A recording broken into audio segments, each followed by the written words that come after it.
Hello, good morning, student. Welcome again. So our next topic is function overloading. So I hope you have done with all the last topics like definition of the function, how to define the function, different ways of the calling the function, means invoking the function. Same as our next topic is function overloading. Function overloading means multiple functions with the same name but different parameters. ठीक है. As you know, every time we said that our function name is unique. जैसे हम हर समय बोलते हैं कि हमारे function का नाम यूनिक होना चाहिए. यूनिक मीन्स अलग नेम होना चाहिए from another function. But you can also right the same name but with different parameters. What we call to that term function overloading. Clear? Means अगर हम सेम नेम के function लेंगे और उसके parameters को चेंज करेंगे तो उसको हम क्या बोलते हैं? Function overloading. Clear? Like public int sum int A comma int B. एक फंक्शन हमारा हो गया ये. ठीक है.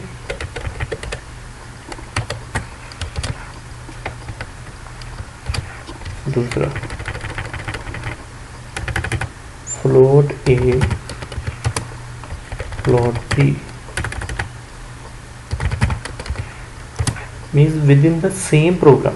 विद इन सेम प्रोग्राम, एक ही प्रोग्राम के अंदर you can declare multiple variables, multiple functions. आप एक ही प्रोग्राम के अंदर मल्टीपल फंक्शंस को डिक्लेयर कर सकते हैं, मल्टीपल फंक्शन को लिख सकते हैं. But how to call means how to invoke that function. If their parameters are different, then the compiler easily identify the functions. ठीक है. अगर हमारे उसके फंक्शन के पैरामीटर्स अलग होंगे तो फिर हमारा कंपाइलर जो इजीली उसको डिटेक्ट कर लेगा. ठीक है. One is you can also change the data type. Means ऐसे भी आप चेंज कर सकते हो, like sum int A int B. दूसरा फंक्शन हमने सेम प्रोग्राम के अंदर दूसरा फंक्शन ले लिया, sum. Name is same but parameters are different. ठीक है. इसको हम क्या बोलेंगे? Function overloading. Let's take an example.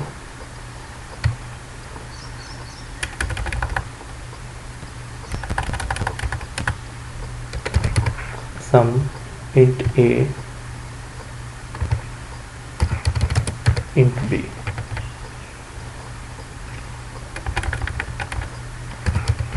int c equal to a plus b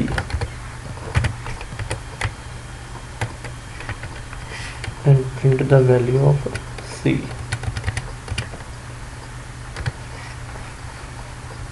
एक सेम ऐसा ही एक और फंक्शन बनाते हैं.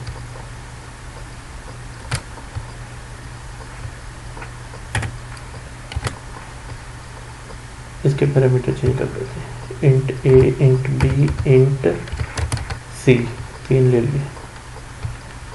Int D A plus B plus C. तो यहाँ पे हमने प्रिंट बोला किया डी को. ठीक है. एक और फंक्शन ले लेते हैं. means here we in the first function here we simply pass two parameters a and b. In the second function name is same sum, but here we pass three parameters. now change the data type, float a और int b. ऐसे कर लेते हैं.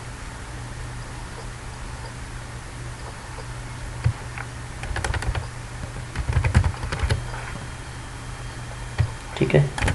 एक और function बना दो.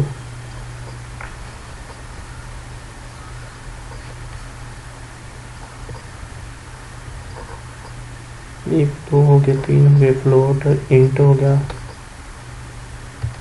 एक बना लो फ्लोट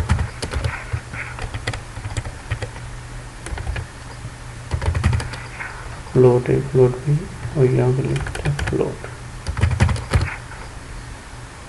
अच्छा.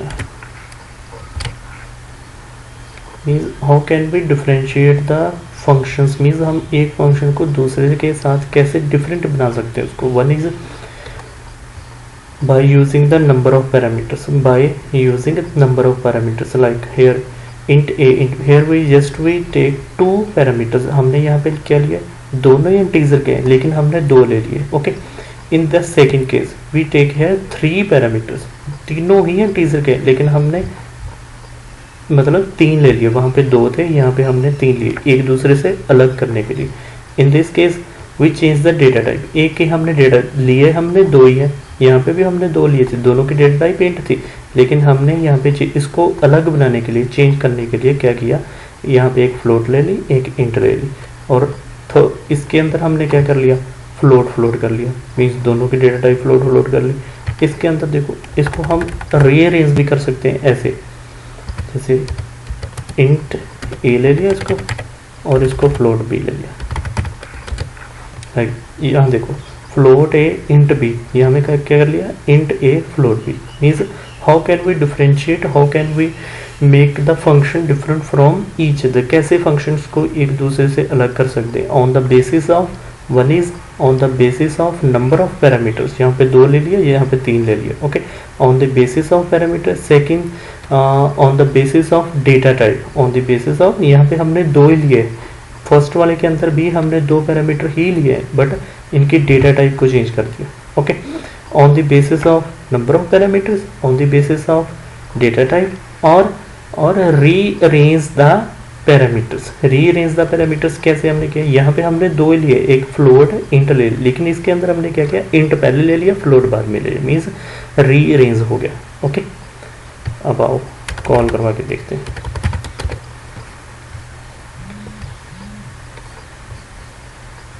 तो फंक्शन का नाम क्या है, सम. सो सम. अब देखो यहाँ पे हम करवाते हैं दो, int b equal to 6 semicolon, यहाँ से हमने कॉल करवा रहे हैं. अब देखो ये कॉल किस फंक्शन को जाएगी, ये कॉल सम फंक्शन को जाएगी. किसको जाएगी, जिसके पास दो पैरामीटर है और उन दोनों पैरामीटर्स की डेटा टाइप क्या है, इंटीजर है. मीन्स ये वाली कॉल किसके पास जाएगी, इस वाले फंक्शन के पास, सम फंक्शन है, लेकिन इसके पास क्या है, इंट है, दोनों के पास इंट है. तो मीन्स हमारा जो फर्स्ट वाला फंक्शन है वो कॉल हो जाएगा. ठीक है,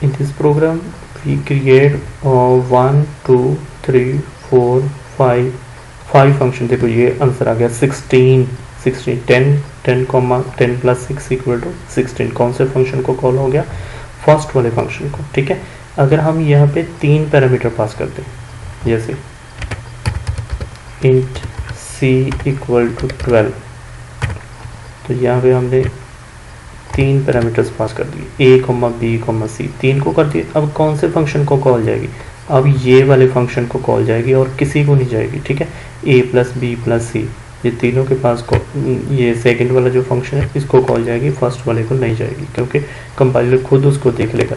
10 प्लस 6 प्लस 12 इक्वल टू 28. ठीक है, हो रहा है क्लियर. हाँ, अगर हम दो फंक्शन सेम नेम के बना देते हैं, जैसे सेम नेम के तो है ही, मीन्स अगर उनके पैरामीटर्स भी सेम कर देते हैं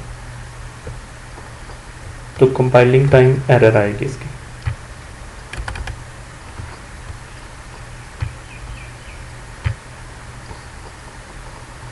जी देखो आ गया.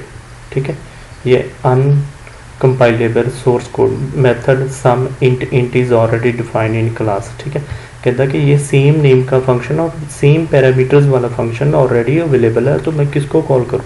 मीन्स वहाँ पे दो फंक्शंस हैं सेम नेम के, सम दो फंक्शन है, उनके पैरामीटर भी सेम है. अब कंपाइलर को समझ नहीं आ रहा है कि वो कौन से फंक्शन को कॉल करे, मीन्स कौन से फंक्शन को एग्जीक्यूट करे. वही बात क्लियर. ठीक है, तो हमें क्या करना है, एक दूसरे से अलग करने के लिए या तो आप उसके पैरामीटर्स को चेंज कर दो, मीन्स नंबर ऑफ पैरामीटर्स कर दो, मीन्स पैरामीटर्स के जो पैरामीटर्स हैं उनको इंक्रीज कर दो या डिक्रीज कर दो, one is on the basis of the number of parameter, second is on the basis of data types, और third is rearrange the data types, rearrange the variables, जैसे हमने यहाँ पे किया था, फ्लोट पहले ले लिया इंट बाद में, यहाँ पे क्या कर लिया इंट पहले फ्लोट बाद में। ठीक है, तो आप क्या करोगे, आप भी ऐसे एक प्रोग्राम क्रिएट कर लेना और बाद में ऐसे ऐसे कॉल करवा के देख लेना। ठीक है, अगर हम यहाँ पे करें फ्लोट वाला भी एक कर लो, फ्लोट a इक्वल टू 10.5, तो अब हमारा कौन सा है, फ्लोट और इंट वाले को कॉल कर लो, फ्लोट इंट वाला ये रहा, फ्लोट a हो गया और ये b हो गया, फ्लोट इंट। ठीक है,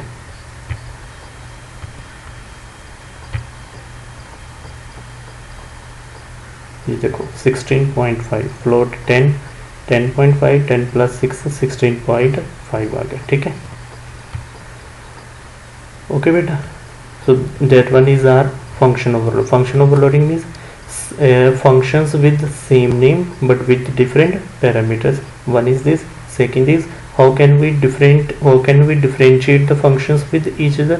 One is on the basis of parameters, second is on the basis of data type, third is rearrange the parameters. Okay, ठीक है, दो बात होगी क्लियर, तीन बात होगी।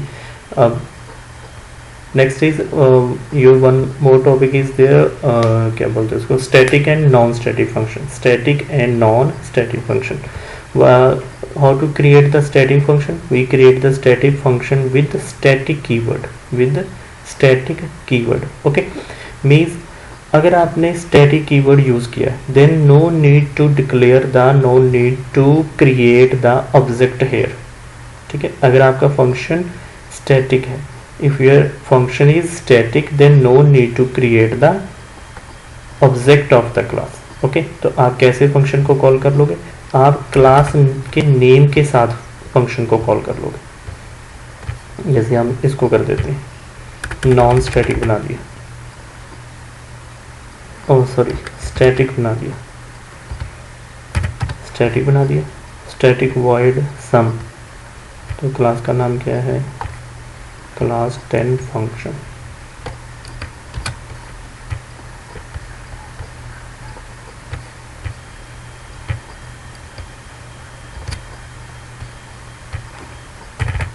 ये देखो कि अगर आपने static and non static clear, अगर आपका फंक्शन स्टैटिक है, अगर आपका फंक्शन स्टैटिक है then no need to create the object of the class. तो हमने यहाँ पे क्लास का ऑब्जेक्ट क्रिएट नहीं किया, इसको बंद कर दिया है हमने। ठीक है, अब हम किसके साथ कॉल करेंगे, by using the class name. हमने क्या किया, क्लास 10 फंक्शन डॉट सम, तो हम क्लास के नेम के साथ फंक्शन को कॉल करवा रहे हैं। And if your function is non static function, अगर आपका फंक्शन नॉन स्टैटिक है, अगर आपका फंक्शन क्या है, नॉन स्टैटिक है, ऐसे है कि अगर आपका स्टैटिक नहीं है then have to create the object of the class. तो आपको क्या करना पड़ेगा, यहाँ पे क्लास का ऑब्जेक्ट क्रिएट करना पड़ेगा और उस ऑब्जेक्ट के साथ आप फंक्शन को कॉल करेंगे।